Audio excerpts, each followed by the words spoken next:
You're standing in the TSA scanner, arms raised above your head, waiting for that little green screen to clear you.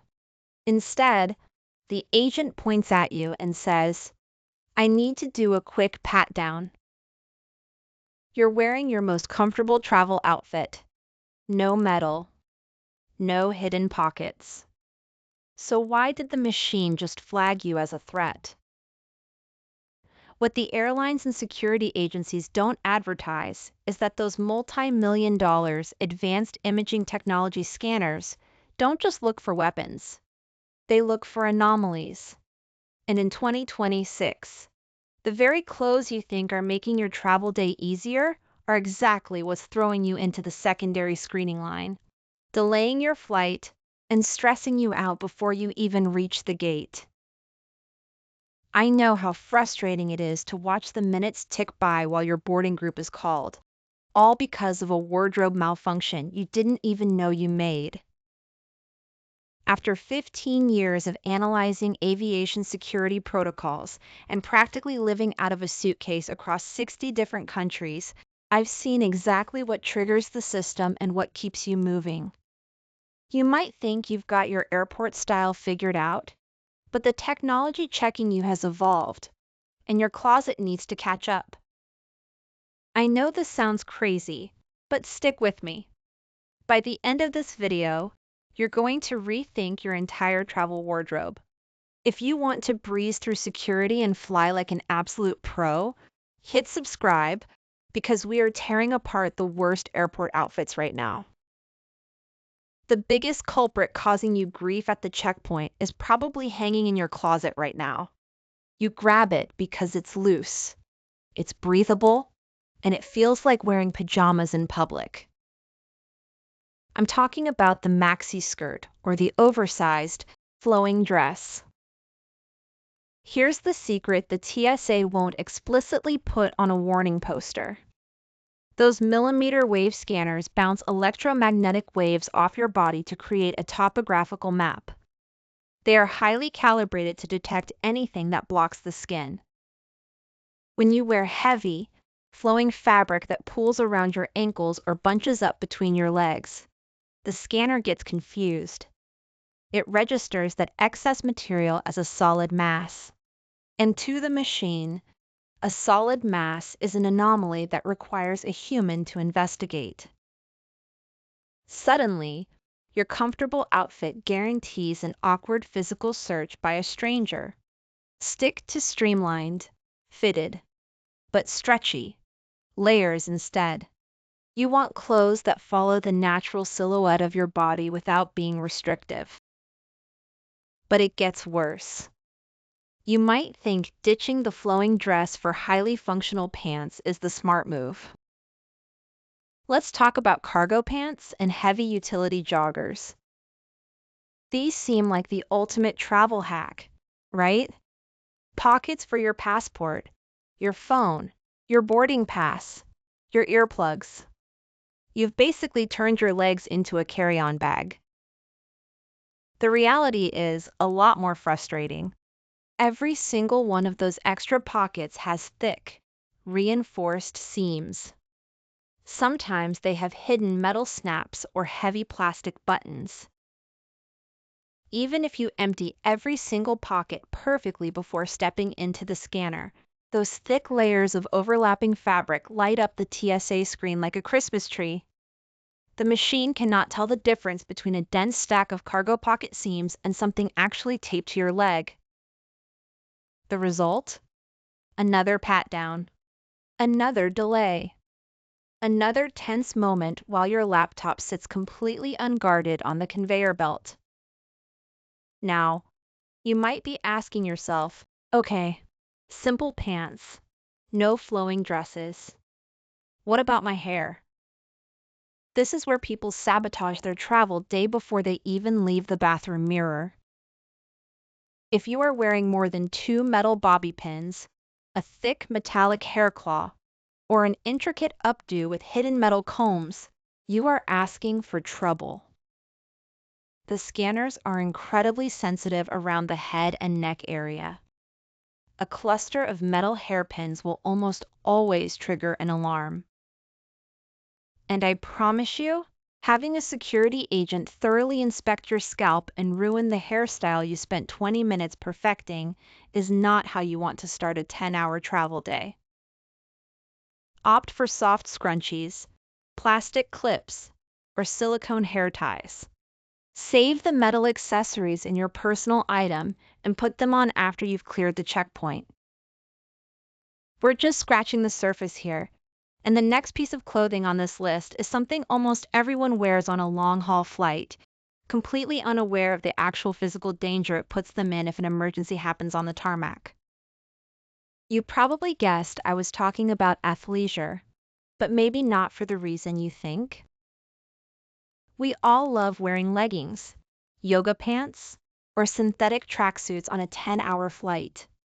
They stretch, they don't wrinkle, and they feel great. But take a quick look at the tag on your favorite pair of travel pants. Chances are they are made of mostly polyester, nylon, or spandex. Here is the terrifying reality about synthetic materials. If the unthinkable happens and you have to evacuate an aircraft via the emergency slide, the friction generated by sliding down that chute can literally melt synthetic fabrics right into your skin. The same goes for any scenario involving extreme heat or fire on the tarmac. Aviation safety experts have known this for decades, yet we all treat airplanes like our personal yoga studios. Do yourself a massive favor and swap out the cheap synthetics for natural, breathable fibers. Heavyweight cotton, merino wool blends, or high-quality denim with a little bit of stretch will protect your legs and keep you just as comfortable. Which brings me to another massive mistake staring right at your feet. We need to talk about complex footwear.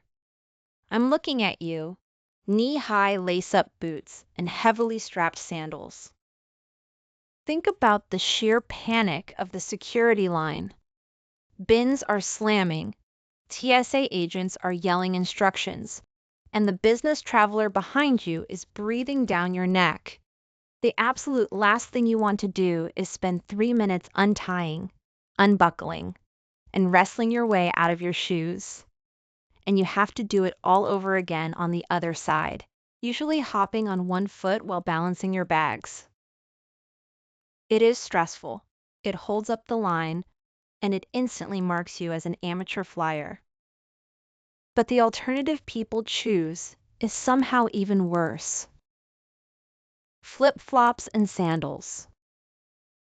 I see this every single time I'm at LAX or JFK.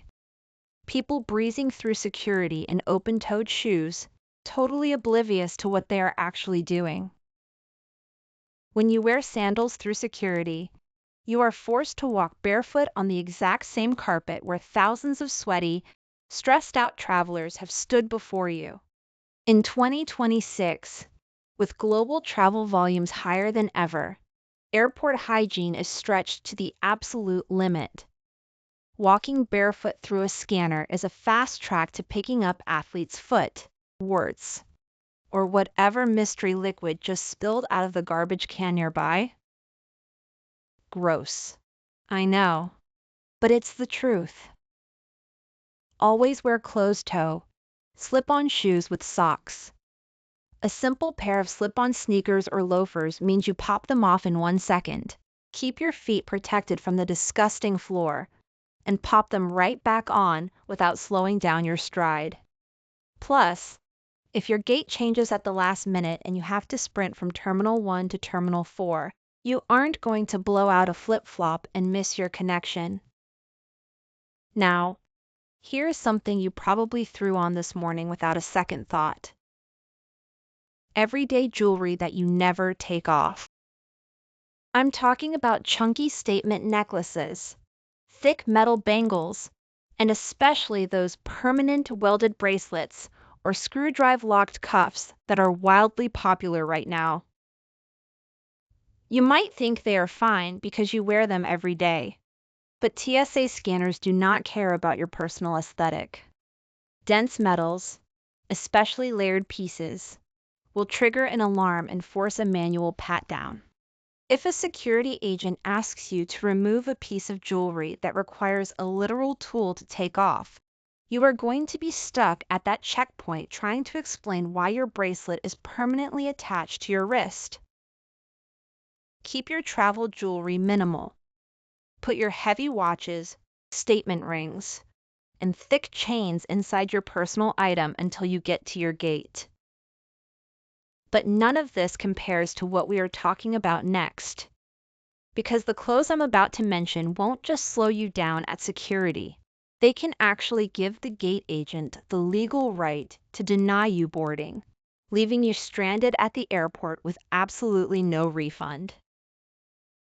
I am talking about graphic tees with aggressive, political, or explicitly offensive slogans. You see it all the time now. People want to make a statement or get a laugh at the airport. But here's the reality check. Airlines are private companies, and when you purchase a ticket, you agree to their contract of carriage. Hidden deep in that fine print is a clause giving flight attendants and gate agents the absolute authority to deny boarding to anyone whose clothing is deemed disruptive, offensive, or likely to cause an altercation at 35, a period of 6 feet. If a gate agent decides your shirt is a liability, they will pull you out of line. You will be told to change, cover up,